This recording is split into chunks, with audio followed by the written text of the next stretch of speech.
এবং যতবার ক্ষমতা গিয়েছে বিএনপি ততবার উন্নয়ন করেছে। দেশের মানুষের ভাগ্যের, দেশের স্বাধীনতা, সার্বভৌমত্বের শহীদ রাষ্ট্রপতি জিয়া রহমানের কথা মনে আছে আপনাদের? আমি ওনার সঙ্গে অনেক মাঝে মাঝে আমার সঙ্গে ওনার সঙ্গে কথা হতো সামনাসামনি। আমি তো অনেক ছোট ছিলাম, তো ওনার আমি দেখতাম যে উনি অনেক সিরিয়াস কথাবার্তা বলে, যেগুলো অত্যন্ত ভয়ের ব্যাপার আর কি।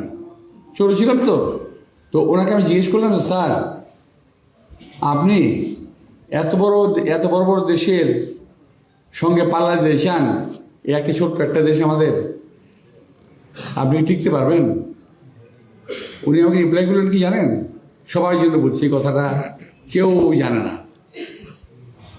উনি রিপ্লাই করলেন যে দেখো তোমার মুখের মধ্যে দাঁত কটা? আমি বললাম কেন স্যার, 28 থেকে 32টা।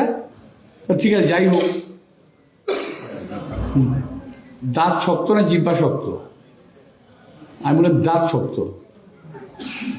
তো দাঁতের ভয় কি জিহ্বা তার কাজ বন্ধ রাখে? দাঁতের ভয়ে জিহ্বা তার কাজ বন্ধ রাখে না, সে তার কাজ করে যায়, কথা বলে, খাইতে হেল্প করে, খায়, সব কিছু করে।